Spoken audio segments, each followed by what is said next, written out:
Show starts in 3, 2, 1. Welcome back, guys. I'm very excited, guys. I have an OG student, student in the sense where it's like when you're a coach, you're a student. Yeah. You know, student athlete of mine. I actually first met this guy in JV. No. I met you before that? You were my middle school coach. Remember, for Gage. Damn. Flag football. We're gonna go even way back. Yeah. Right? So I mean, you know, our connection like goes even way before. So I'm really excited, guys. I'm really excited to have him on today, just to kind of like, in a sense, not only check in, but also see how much improvement there's been in life. You know, not only just improvement, but it's beautiful, man. It really is beautiful to be able to say like, man, I was like your elder in that moment, but now you're a man. You know what I'm saying? Yeah. Or at least striving to become a man. So, guys, I'm really excited, man, to have Ignacio. They also know him as Iggy. They also know him as Nacho. And I want to plug in your basically your business, right? Yeah, growing business going on. It's the lab. The lab. Love All Bodies. Is that like the full title? Yeah. That's lab, and then the acronym is Love All Bodies. Check it out, y'all. I love it, man. I love it. But yeah, so this episode, guys, is sponsored by my book, which is coming out very, very soon. Tap in. You could just hit me up on my DMs or whatever. But the name of the book is called This Fool: 7 Principles for Burros and Back Chasers. So that's the little plug-in today. That's the sponsor, guys. But now let's go ahead and get into it, man. How you been, man? Like, it's been a long time, man. What year did you graduate? 2018. 2018. So you're barely fresh out of high school. Somewhat, yeah. Yeah, I mean, basically. Yeah. 2018. How does it feel, man? How does it feel? It feels good. I mean, I took a different route compared to like some of my friends and stuff. I decided to leave town. I went up north to San Jose State. I'm currently going there studying communications. Okay. And minoring in kinesiology. Sick. Yeah. So what I plan to do with all that is just be like a general manager kind of thing for any type of sports franchise, or just work inside the franchise itself and do some type of community outreach or something like that, just to give back to my community and stuff. Yeah. So it's been good, you know. I felt like I've gotten some new experiences, especially like being out there on my own. Basically, no family lives out there for me, so it was legit just me by myself. The closest aunt I have over there lives in San Francisco, but still, that's like an hour away. And I didn't drive back then. Do you have a car up there? I have a car now. I barely got a car. Okay. Yeah, I've been saving just because of this whole pandemic. I mean, I can't spend my money, so yeah. I had. Well, you can still spend your money, but it allows you to think about it more, right? Because you're like, I'm not going out all the time. I actually have a little bit more money, and shit. I mean, the more you can save, the better you can like use that for something that's more useful in the future, rather than some dumbass shit in the moment. No, yeah, definitely. I agree with that. But just being out there by myself just made me realize like what I truly wanted.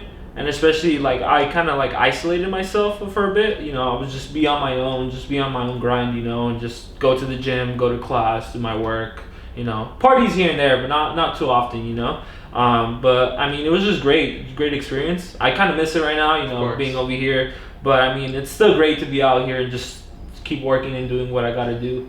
Yeah, how does San Jose differ from growing up in Huntington Park? Like when you got to San Jose, were you able to connect with people immediately, or did you feel like the culture was different and therefore it was a challenge for you to connect with people? You see, one of the reasons I went was actually because it felt like home.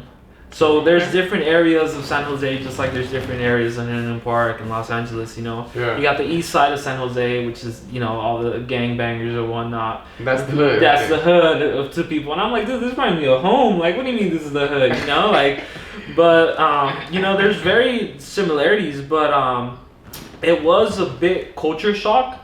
Well, not really culture shock, because I kind of expected that, you know, like, around here, you know, what, 90-something% is Latino, other percent is like African American. Over there, it's like 50% is Latino, and then the other 40 is Asian, and then the other 20 is African American. Or I think Asian's like the most popular ethnicity up there. But you know, it was kind of cool because I made, you know, friends with different backgrounds, got to know how they grew up, and I was exposed to like all these different types of cultures, and it was really cool seeing that because I remember specifically going to one of my friends. It was called the Culture Show, and they did like a play, and they did this play, and it was about an immigrant family.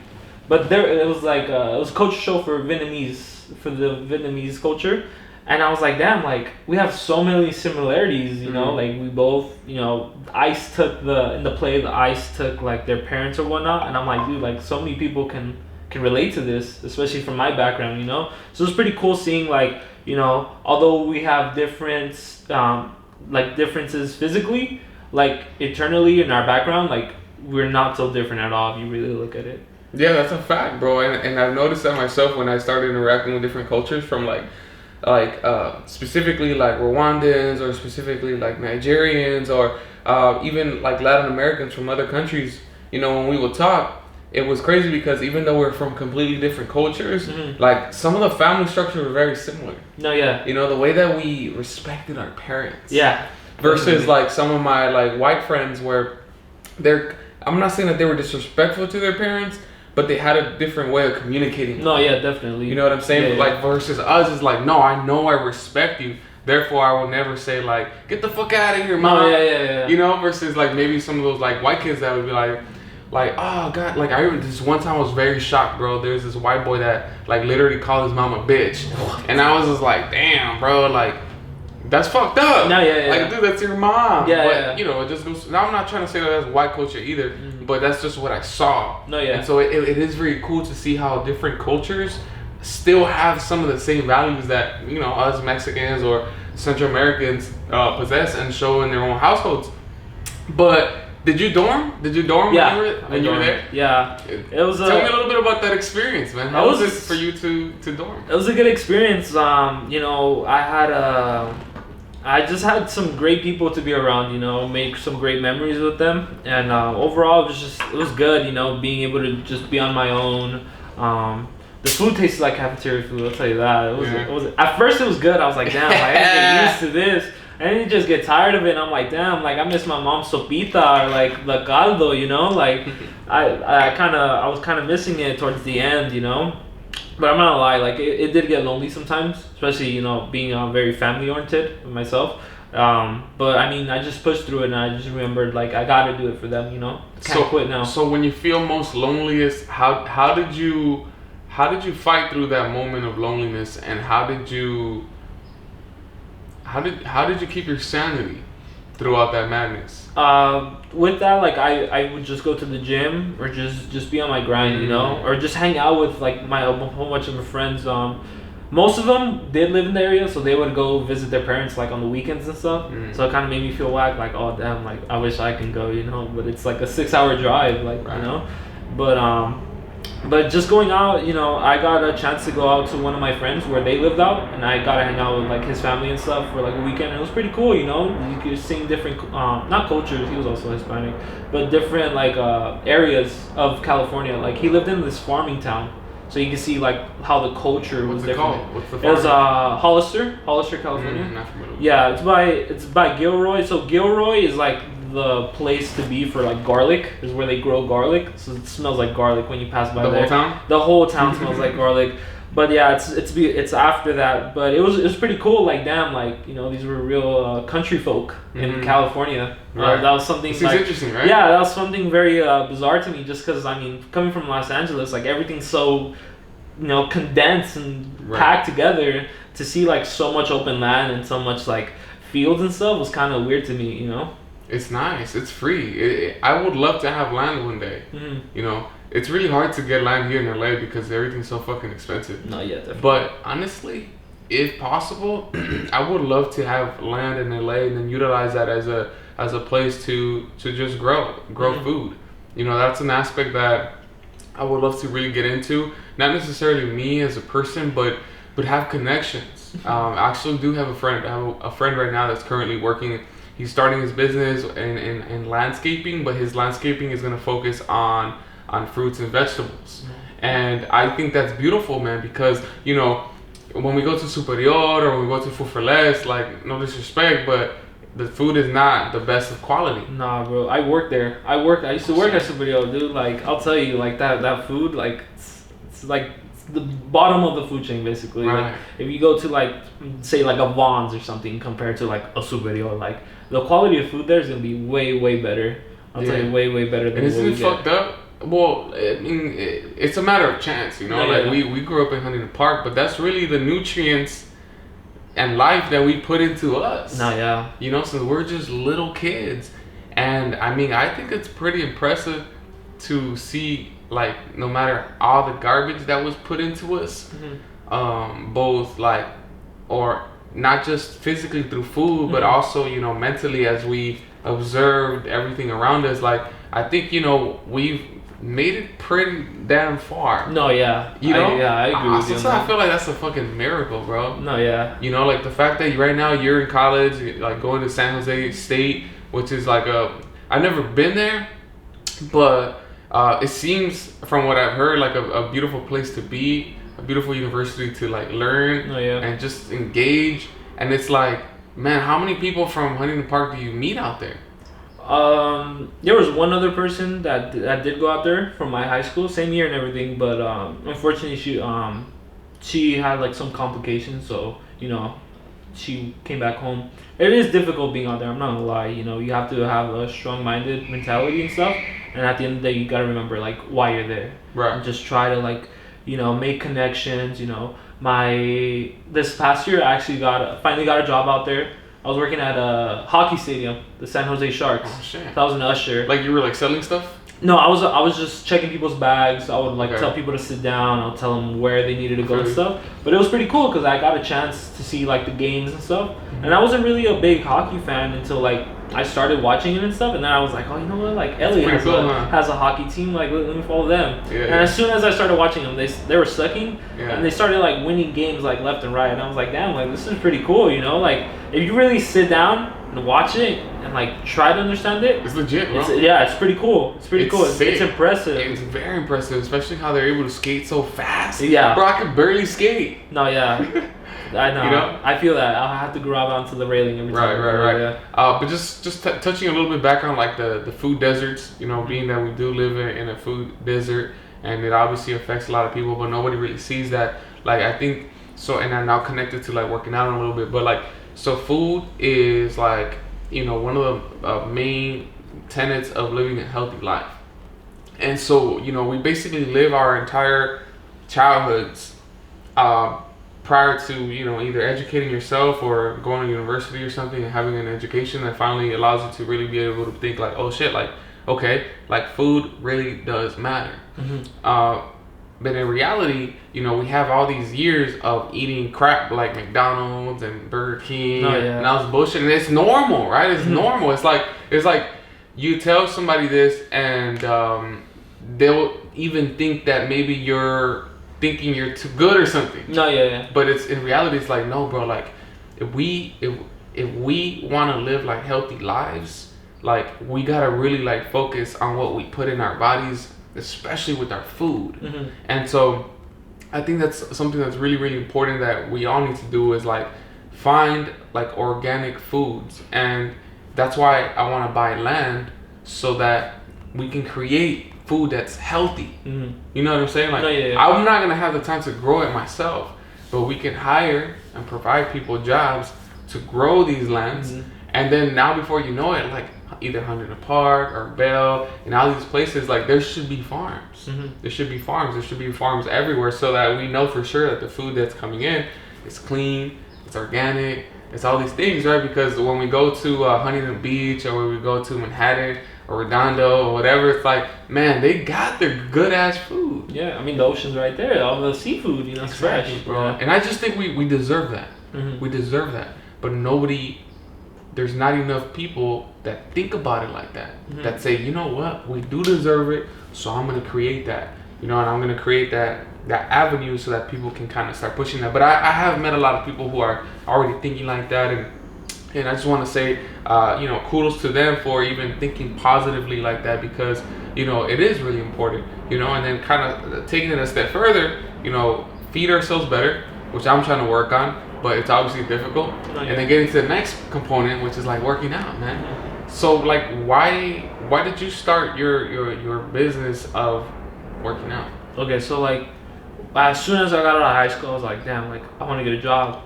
So I started like looking at stuff, and I was like, oh, like this new gym, Blink, the one down Pacific. Yeah. I was like, it's opening up. Like, I'm pretty sure they're hiring.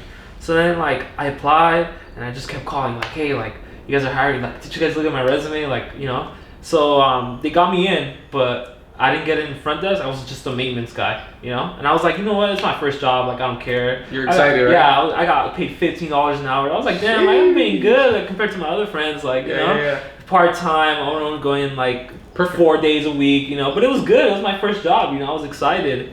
And just being there, just like being around the weights, being around people working out and stuff, like it was pretty cool. One of the perks was actually not paying any membership. So I would go just whenever, like, to work out.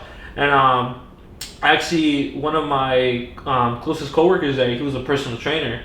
So he would tell me, like, when he would see me work out, when I wasn't on the clock, he would be like, oh, like, try doing this, or like, I'll be like, hey, like, I want to work out this. Like, what do you recommend?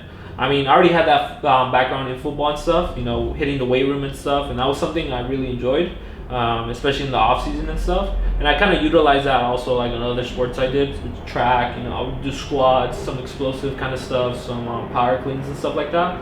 And I was like, damn, like, like, it's something I enjoy doing, even not working towards something like a sport or something. Right, like a competitive outcome. Right? Yeah, but I do find that, like, when you do that, you get even more motivation. Like, it's hard. Like, I completely understand people like that go in the beginning of the year and then quit, because it is hard. You have to have that mentality. You have to keep going. And if you don't see any progress, you're not gonna keep going. But that's why, like, you have to keep pushing and keep going, regardless of if you see progress or not, because eventually you are going to see it. Or like, someone's going to be like, hey, like, you look skinnier today. Just randomly. And, like, maybe that random little thought is going to be like, damn, like, that made me feel good. Like, I'm going to go do that again. Just overall, basically, like, having this connection at the gym and just with the background and everything. I would always think about it like, oh, like, maybe I should be a personal trainer, like, this is something I like doing. I mean, I would go work out with my friends, and I would tell them what to do. I was like, you know what, like, I think I know what I'm doing. They're progressing. I started working on my friend. This guy started he started squatting 5s when we barely got there. The 5 pounds? Yeah, 5 pounds. By the end of the summer, when I was leaving San Jose, he squatted a plate. Like, he was squatting a plate. That's dope. Yeah, and that was a matter of like 4 months, and we would go, like, I think we only had like 3 or 2 days off, so we would be going consistently, and like, like, he saw progress. He even went even after I left, but that was something that made me feel good. Like, damn, like, I helped this person reach somewhere they wanted to be. But yeah, it felt good. And then during this pandemic, fast forward to today. I was like, you know what, like, I'm just sitting at home. I'm not doing anything, might as well just get my certification. It was kind of pricey, but like I said, I'm working right now. I'm working at Walmart, but I was able to save my money, and I was like, you know what, like, I just have money sitting there, like, let me go invest it in something, like, that's gonna help me be better, The certification was like $500-$600. But I also had a dual certification. So I got certified to be a personal trainer, and right now I'm waiting for my semester to end, so I can start taking my other course to be a certified nutritionist. So also, give yourself a meal plan. Basically the whole thing you need to do to live this healthy lifestyle. Like you said, food is most important, and then it's working out. It's like 80, and then 20% is like working out. Well, dang, isn't that so, like, difficult? No, yeah. Because it's like, if you've been living, let's say, the past 22 years of your life eating like shit, right? And then, but you're an athlete, right? Like, you're an athlete. Like, you've been playing sports your whole life, so you're athletic, you're kind of strong, but you want to get to that next level, right? What do you do? Like, what's the first step for anyone who's addicted to the lifestyle of, say, I love sugar, I love alcohol, all of these things that kind of don't help you get to that next level. No, I feel like with that, it's just minimizing it. Don't cut it off completely. Cause you can never really cut it off. Because those are things you love, you know? Those are things you've Sugar. been... Yeah, I mean, goddamn. Yeah, those are things you've been giving like since my you were a baby. addiction. Yeah. Same here, you know? Like, I be eating those, like, Twinkies and Hostess cupcakes. Like nothing with my milk and stuff, you know? Right. But it's just cutting it off. Like, you know, like, instead of eating, like, 5 slices of pizza, like, only eat 2, you know? Because I feel like when we eat until we're full. Not because that's when we feel that we're satisfied, you know. But you have to remember, like, okay, if you eat 2 slices, like, you're not gonna starve, you're not gonna die because you still ate, you know. Right. So every time, like, you know, right now I'm not certified, so basically I can't give people nutrition advice, you know. I tell them what works for me, but I'm not gonna tell them, like, eat this. Because, you know, that's against the law. I didn't even know that. That's against the law if I tell people to... Really? Yeah, and if they get sick... Well, you can't just suggest, like, hey, I can suggest... I think... Maybe... I'm not guaranteeing anything, but if you start eating this way, you could... You know, you can't say that? You can't talk like that? You can, but it's... You have to learn how to tweak it. I don't know. It was really weird. It was really... I was like, damn, so there's, like, this really, like, thin line, like... If I tell someone and they get sick or something, then I get screwed over. Mm-hmm. Yeah.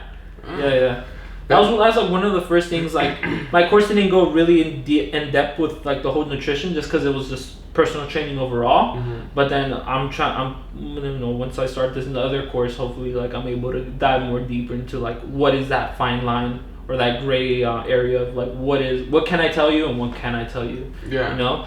But what I tell, like, when they come in and they tell me, like, okay, this is what I want to do, you know, I want to lose this many pounds, or, like, I want to gain this much muscle and be able to bench press this much. I tell them, okay, like, you're trying to lose weight, the most important thing is you have to eat less but more. So you want to... What does that mean? So you want to eat less portions but more throughout the day. So say you eat, like, a banana. And that's to lose weight? That's to lose weight. So that you eat a banana and some oatmeal or something. Like, that's fine. But next 2 hours, eat, like, a protein bar. And then next 2 hours, drink a protein shake. Next 2 hours, eat, like, a little bit of rice with some chicken and some veggies, you know? But also don't keep it the same, because then obviously you get tired of it. That's why people give up too, because they're like, I don't like... They meal prep, right? Exactly. But it's the same shit. Exactly. Like, you have to switch it up, you know? Put some pasta in there instead of rice. Put some other type of vegetables you like, you know? Cook some salmon instead of chicken, or some beef, you know? Or just switch it up, because then obviously you're gonna get tired of it, you know? We have so many different fast food places. That's why we enjoy eating fast food. You know, we have Panda Express, we have McDonald's, all different stuff. At the end of the day, they're all bad for you. Why can't we just switch it up and be all good for you? Meaning, like, going back to, like, meal prepping and stuff.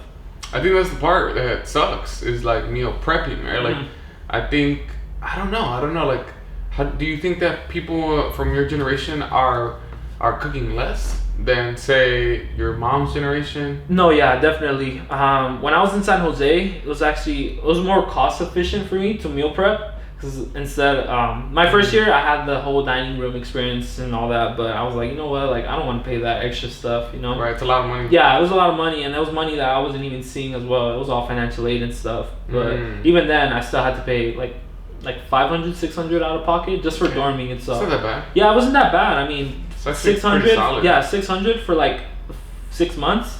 That's easy, right? Yeah, exactly. That's easy. Yeah. So I was like, you know what? I don't want to put that extra expense on me or whatever. So I was like, you know what? Like, I'm gonna cook. So then, started to cook or whatnot. I did find it easier. I had, like, this set schedule. Like, I would go to the market on Sundays, cook, prepare it, whatever, and then Monday I would cook for the whole week. And then I'll be like, okay, or I'll cook for 3 days, and then again I'll cook Wednesday. That's just because Wednesday wasn't much busy day for me. It's all about finding time, though. Finding time management and being able to manage your time efficiently in order to get the best possible outcome for yourself. Yeah. I mean, everything is about being efficient with your time. I always tell that to everybody, especially, like, super laggers. Like, to some people, I'm very disciplined. No, yeah. But to the most disciplined people, I'm not. So I'm somewhere in the middle of all of this, right?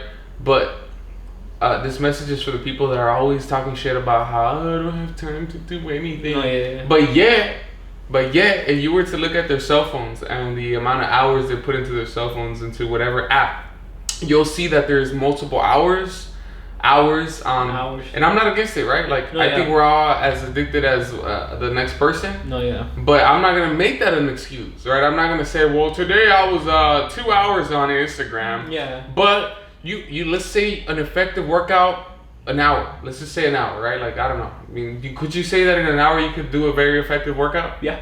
Perfect, right? So for all the people out there that are constantly complaining about, I'm so fat and I'm so this, it's like, bro, just 1 hour of your time you could put towards this goal that will eventually make you feel a little better, right? Like, I don't think that people should work out necessarily just to look good, because I think it's very shallow. You know what I'm saying? Like, as a thought, and when you pursue very shallow thoughts, the outcome is still gonna be shallow, right? But if you work out, say, because you want mental clarity, or you want to combat your anxiety, or you want to combat your depression, or you want to just feel better and be more confident, like, those things are better, like, standards than to say, like, I just want to look good.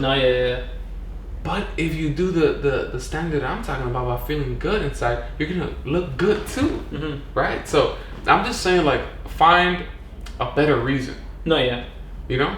I feel like it's different for everybody, though. Like, there's different types of motivation. Like, maybe for someone it'll be like, okay, I do want to look better for myself, and that's what motivates them. But then again, that does sound shallow. You're just like, okay, like, I just want to do it for myself, you know? But at the end of the day, like, there's so many beneficial factors to working out and to living this better lifestyle than just looking good, you know? But overall, I mean, I feel like it's whatever motivates anybody. If that's what motivates you, then oh well, you know? But, you know, just at the end of the day, just knowing you're doing it to better yourself. That's true. Yeah, I mean, shit. If you have a shallow reason for working out, then by all means. I'm not trying to like bring down anybody for working out however they want. I was just thinking about the people who tend to make excuses. Oh no, definitely. I agree with you. And then I'm like, well, maybe if you found a better reason, right?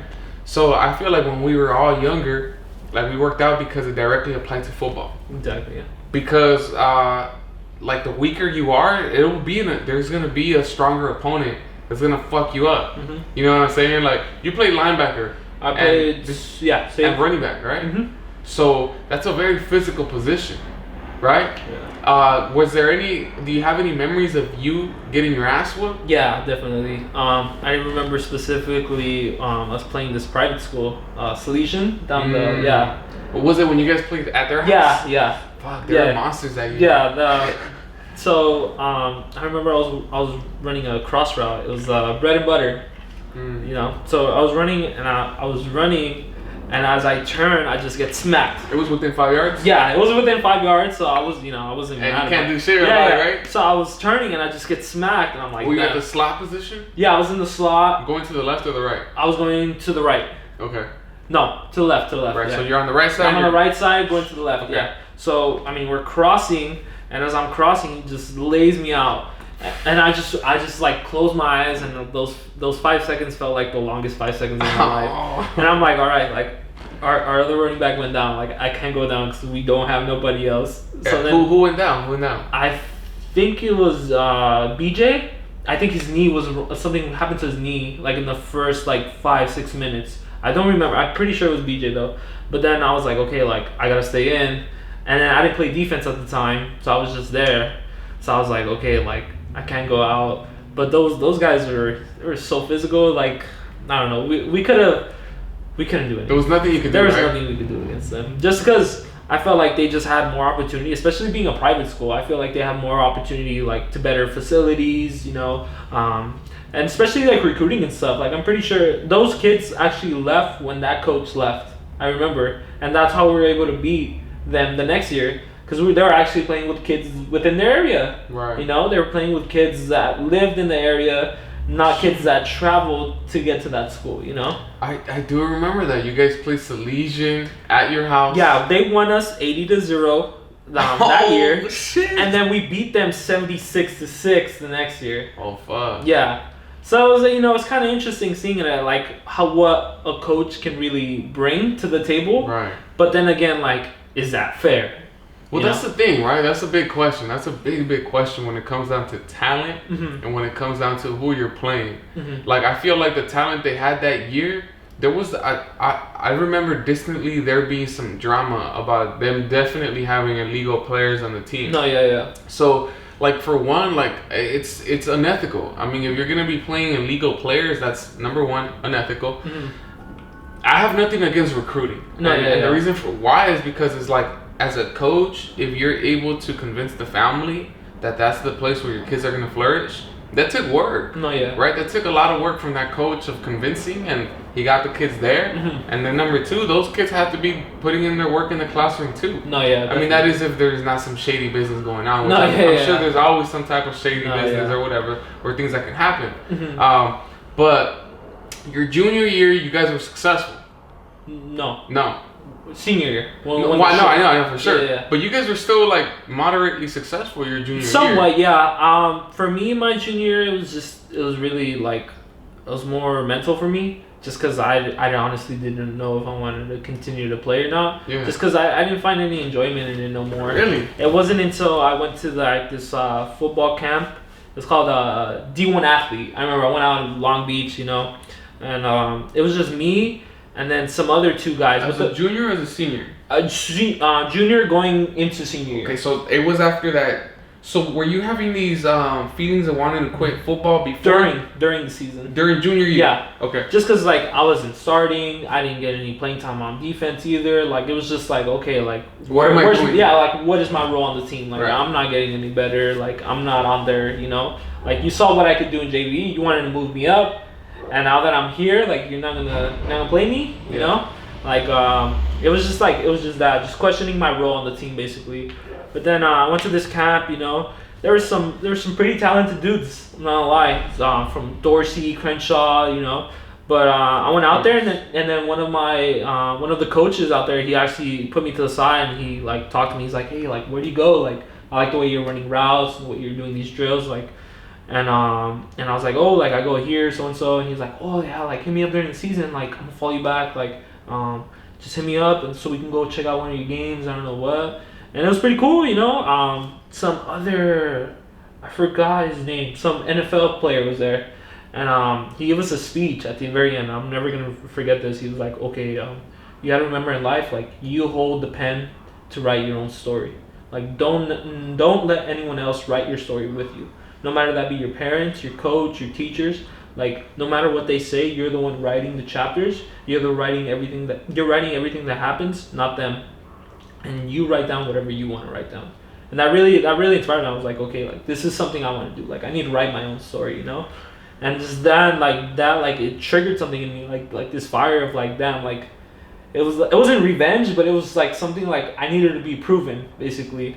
And that whole off season during summer, I had an internship. So this was my schedule. It would be my internship, 8 to 2, 2 to 5, go to practice, and then like 5 to like 7, I'll go to the gym, the LA Fitness across the street. And that would be every day, Monday through Friday, and then just Saturday, Sunday, those were my rest days. That's awesome, bro. I love that story that coach shared with you guys, because that's one of the most empowering things any human being could ever hear.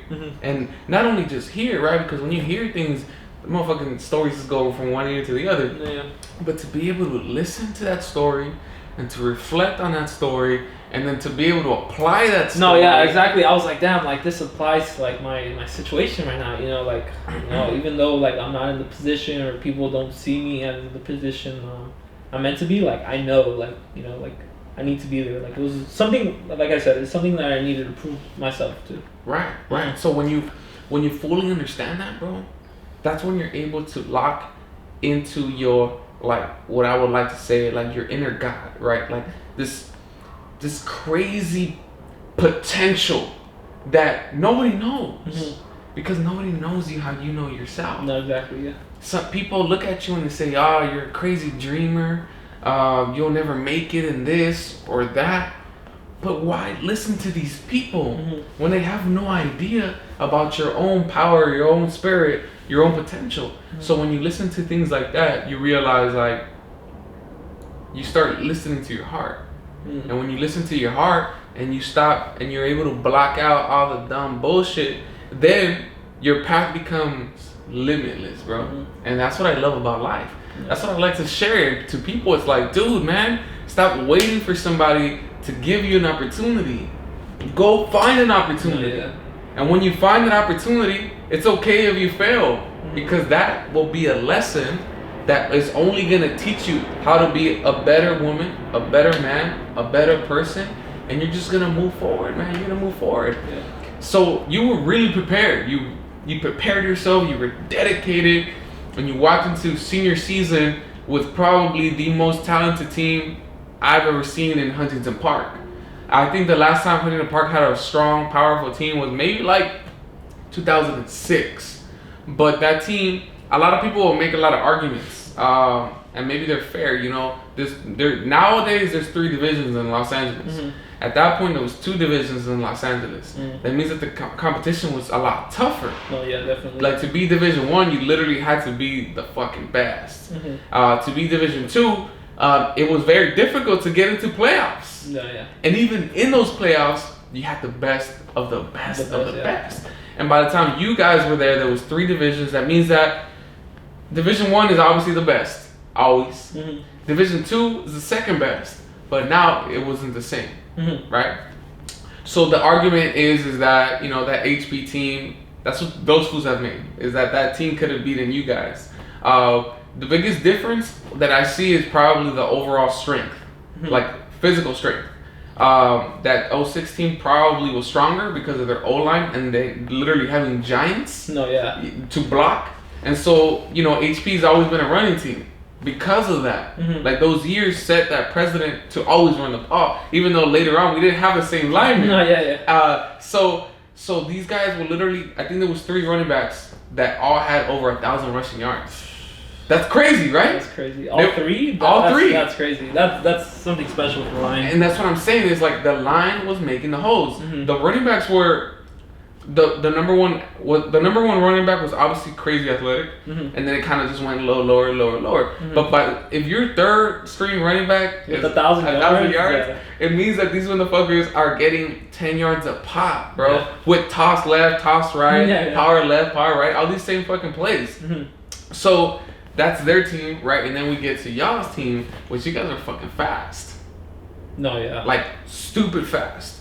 Like I mean, watching, you know, BJ obviously stupid fast and stupid big, and it's just like this kid has like pretty much every little piece, right, to get in the end zone. And then we had JoJo, right, also fucking fast like a motherfucker, and you're obviously fast.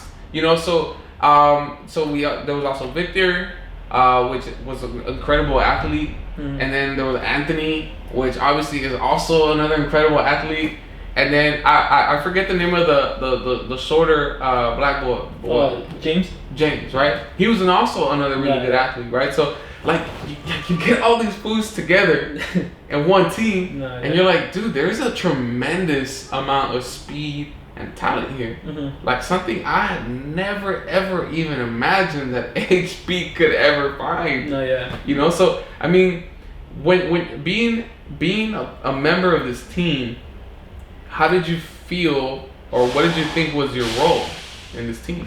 For me, I just playing majority just defense, was just being that presence that like they didn't have to worry about me, because we still had Julio and Alfie, some of the biggest hitters. Forgot about my young brothers. The duo there.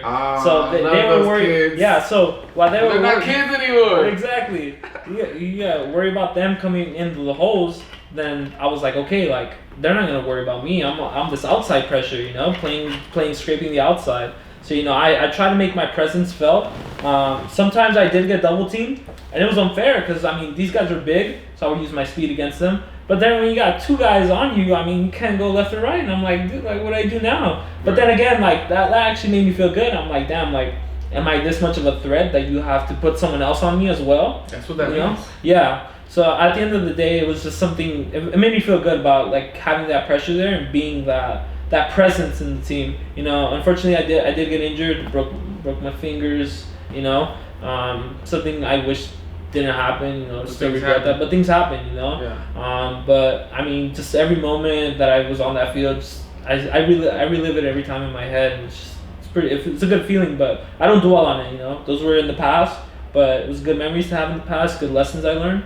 But then we have to move now in the future, what we're doing now. I agree 100%. I mean, that's one of the things I love to reflect on sports because it's just a beautiful memory. Mm-hmm. I don't dwell in it in the sense that it's like I want to live in my past. Oh yeah. Because my future is so much brighter. You know, my future is so much fuller. Not more full. My life has always been a blessing. Mm-hmm. Like all of it has been a blessing, and I'm a lucky guy. You know, it is what it is. No, yeah. You know, like having the opportunity to also play there at Huntington Park and having coaches that cared about me. You know, I think, you know, Fernandez was my coach. Was Fernandez coaching with y'all? No, he was there for a bit and then dipped. Right, so Fernandez cared very deeply about us. No, yeah. He cared very deeply about us. And he was, you know, when you care, when you're a mentor of boys, you have to be strict, you know, you have to be tough, like, especially with football, you know, like it's part of the mentality that one must possess. Another coach was Fuentes. You know, Fuentes made me feel really good, man. I was a freshman, bro. I was a freshman, and the fact that he would call me his son, I'd be like, man, like I must be good. You know, so these things make you feel good. Mm-hmm. My first play ever, bro. We're playing against LaSalle, and I'm playing corner, and the first play they throw a fade, and I do everything my coach taught me to do. You follow them, you put your hand in their pocket. When they look up, you turn up, you locate the ball, and the ball was right in my face, so I intercept it, and like I'm just running. And do you remember Vader? Yeah. So Vader, Vader and myself were both playing defense, and we like lock eyes, and then he's like, all right, I'm gonna go block for you. So someone's coming, he just fucks him up. Boom! Right? And then I'm like, oh shit! So then I keep running, and at that point, like, you know, have you ever experienced that where your tunnel vision gets really short? Yeah. And you can't really see, but you just know that you gotta run forward? Yeah. So as I was doing that, then I got like fucking creamed by somebody else. But the point was like, I was able to do that because I had coaches that cared about me. You know what I'm saying? No, yeah. And that invested their time into me to really like try to execute, you know, whatever plays they had for me to do the best, right? Mm-hmm. So now when I act as a coach, you know, I have that same like love, mm-hmm. you know, for wanting to make you be the best that you can be. That way when you're out there, you can perform to your fullest. Oh, yeah. And at the end of the day, like, you know, you have to be tough, but you also have to be loving. You know, and I'm very grateful, man. I'm very grateful for those stages, and that's why I reflect on them, and that's why I'm talking to you about it, because like those are all like little pieces that we share in commonality. You know, like we both played at that place, and we both like love that place, because if we didn't love that place, we wouldn't play the way that we played, and that meant that we sacrificed our bodies. Dude, I've gotten 2 surgeries at this point, and it was all because of all of that. Yeah. Surgery on my left shoulder, which is recovered now. A year ago, I had a surgery on my right shoulder, which I've recovered from that. And it's just like, I don't regret none of that, bro. I don't regret none of that, because those were all the little things that have made me into the man that I am today. And I don't know. Do you feel similar to that, or do you feel yeah, definitely. Like I said, like just a bunch of lessons I learned, just discipline and stuff. You know, I still people tell yes sir to people, you know, my elders and stuff. You know, manners that they taught us, just especially time management. Just practice is gonna be this day, it's gonna be here, and then just homework after practice, eat, homework, shower, go to sleep. You know, all that time management. I still use it into play. So like, I'll go to the gym, you know, when I was older, I'll go to class, gym, eat, study, play some video games, go to sleep, you know? It's still getting into the routine of things, still having that those tools that they gave me and still utilizing them even after you're not a part of that, you know? Right. That's one of the very special things about being a student athlete is that you learn that you are in power, in control, of your time. Right? Because when we were very young, we had to find out that I have to do all of these different things in order to get all of it done, right? So it becomes, that's why I think today as an adult, I'm not as stressed as a lot of adults, where they just find a lot of reasons to complain. They find a lot of reasons to excuse their failures or to excuse the fact that they're not striving to be successful, because it's like, nah, bro, like we did it and we're just going to continue doing that. It's like when I was playing college football, there was times when we had like 6 a.m. runs when it's like 30 degrees outside. So it's like every time I did that, I would tell myself, watch, fool, when you're a grown ass man and you don't want to wake up, just remember, you already did this shit. Yeah. To the worst possibility within my life, right? Because there's obviously many people out there living way harder lives that are gonna be like, what about me? Yeah. Well, you have a tough life too, you know. But that's what we need, bro. Like we need challenges. Like if we don't pursue a challenge, like you're gonna be a lazy bastard that doesn't want to do shit with their lives. And I feel like this life is very precious, bro. So why not go ahead and do your best to try to do something really fucking cool with it? Yeah, that's the way I see it too. Yeah. And I just want people to really think about it. Like really think about it. Like, look, there's no like I'm not necessarily trying to preach and say like, oh, life is special, but maybe it can be. Like maybe it can be. It's whatever you make of it, man. Like just I watch this motivational speaker sometimes, and his name is Gary Vee. I don't know if you've seen him. Yeah. He's always like, oh, like the chance of you being born is like 1 to like 400 trillion or something like that. I'm like, dude, like that's crazy. You know, like why am I here? You know, like there could have been 400 other trillion people that could have been in my position now. Like I'm gonna make the best of my situation I am right now and just make the best of it, because I mean I'm here now. Why not? You know, and like you said, like. You're already in pain. You already went through it. Like get a reward from it. Like you already been there. Right.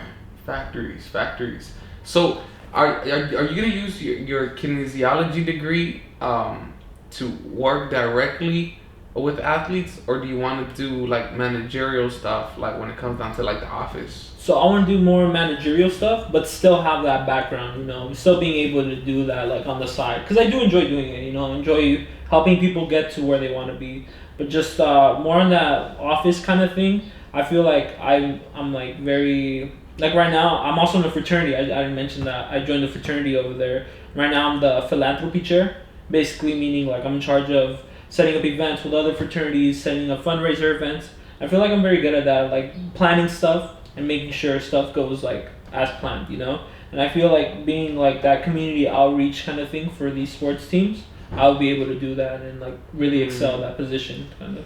I see what you're saying. So you want to play the role, which by the way, you want to work for a professional sports team. Yeah. Whether it be basketball or football or whatever, or is there a certain lane that you want to jump into? Well, most likely it would be ideally would be football, but also baseball. I know I just watched that Michael Jordan documentary, and that whole like behind the scenes kind of thing, like how they almost traded away like the second best player on the team because so and so, you know. And I found that very interesting, you know, like damn, like you really have to think about not only budget costs, but also chemistry, but also, you know, you're like you said, you're trying to make a team with so much talent, but how do you make it all work together? You know, like I want to say like an example, the Tampa Bay Buccaneers. They have so much of this talent, but yet, you know, they're only producing so much. You know, you have to find a way to put all the pieces together and make sure they work together, like to work towards the common goal. How did you figure out that that's one of your talents? Of what? To have that idea in your head that you're basically a manager of talent. Well, I feel like that's just, you really have to take a deep look at everything and just put everything into play. Like, okay, like this person is good at this, but then like also you have to say, okay, this person is good at this. Like, does it correspond? or do they repel each other? You know, you just really have to. It's kind of like it's somewhat a gut feeling, but also you have to look at history, how things played out then, because you know history repeats itself. You know, but then again, you have to look at just every factor, every key factor. What can go wrong? What's the best thing that can go right? You know, and just looking at the whole picture, not just looking at these key components, but looking at just how everything falls into place. You know. Yeah. So what are you doing currently to learn more skills that will apply to that and possess more knowledge and experience that will help you develop No, more, yeah. So I mean, something applicable to that. To be like a general manager, like if I'm being realistic here, like that's the ultimate goal for me. But if I'm being realistic, there's only 30 positions. I mean, every sport. There's 32 teams in the NFL. Only 32 positions of general manager. There's millions of people that want to be in that position. You know, just if I'm being realistic, you know, that's going to be very difficult to obtain. But still, like I still want to aim for that. You know, that's the end goal still. But like I said, like just working with, I want to do community outreach first, and then seeing if I'd be able to move myself towards that. Because when you look at sports management as a whole, today I had a guest speaker actually in my kinesiology class. It was like when you look at sports management as a whole, it's like under the same umbrella, and you can really jump into different ones. Why? Because they all correspond to each other. You know, you have the business side of sales and stuff. You have the relationships, the public relationships. You have community relationships. You have all these other things that play into that are put into play that are fall under this umbrella of like the organization or whatnot. You know, so I feel like with the skills that I'm learning today, which is doing that stuff for my fraternity, setting up events for my thing, you know, handling clients, you know, trying to do posters and stuff or whatnot. I feel like that's gonna help me in the long run for my public relations thing with the organization, like community outreach and stuff. And hopefully from there, like jumping over to that general manager position and stuff. That sounds like a powerful plan, man. And honestly, man, all I can think is, I hope you get there. Mm-hmm. And I think that you can get there. There is no such thing as a dream too big. Mm-hmm. As long as you're able to create your plans, reach your milestones, keep reflecting, keep analyzing your choices. And making adjustments, right? Because when we get to certain places, and then we often say, well, what's next, right? And that's just part of life. Because maybe one day you become a general manager, and then when you get there, you're going to be like, well, what's next? You know? So I think it's beautiful to have these elaborate and wonderful plans, but what's even more beautiful is really enjoying that journey. No, yeah. Right? If that journey is arduous and you're not really taking in that step, like that first step, but you're already there, right? You're in college and in your fraternity and making all these plans, you're in that step. And it seems like you are enjoying that, right? So overall, if you enjoy all of those steps, no matter where you end up, like you're gonna be a happy man. No, yeah. And when you're a happy man, you get to spread that positivity and love to your family, to everybody around you. And at the end of the day, that's what life should be all about, is engaging in a plan that helps us as individuals, because when we help ourselves, we can also help the people around us. And I'm very grateful, man. I'm very happy to hear about your plans. I know that you're like right there fucking fighting, man. Yeah. Like actually, like that the statistic I told you, like the 30 millions of people, that I was told that today, but because we had a guest speaker, and like it kind of like scared me for a bit, but then like the next second I was like, you know what, like a fire like went into me, like I'm pumped, you know, like I want to be there to fight for that, you know, to show people why I deserve to be in that position, you know. It kind of scared me, like I said, but then, you know, I got to remind myself, like, hey, like you're able to do this. Just take it a step, day by day, step by step, you know. 100% facts. I remember when I was in high school too, and I would look at stats about who would make it to the pros, and obviously they're crazy, right? Like it was like 1 out of almost, I don't know, let's just say 1 million, right? That would make it to the pros. I'd be like, okay, I understand, probably not gonna make it to the pros. And even playing like college football, it was very difficult to even get there too. Let's say 1 in 100,000, and then I'd be like, okay, that means I still have a little chance, right? And whatever happened was like, statistics are meant to be broken. No, yeah. You know, so you have to be the outlier. And in order to be the outlier, you have to believe in the impossible, and the impossible's within you. If there was one final thing that you would like to, share with the audience, is there anything in particular that you might want to like share with them? Not really. Just, I mean, if you guys are looking to change your lives, take a step by step. Like I said, it's just the first step is just hit me up. Follow my account. It's _lab323. 323. Where we're at.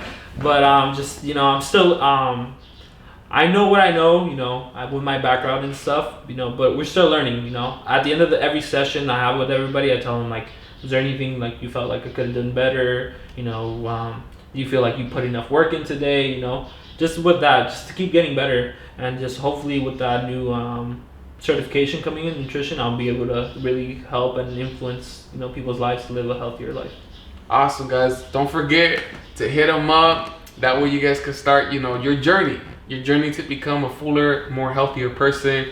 Nacho, man, thank you so much for showing up today and just kind of sharing a little bit of one another's stories, man, and knowing that we're still walking on our paths, man. And as always, guys, like, comment, subscribe.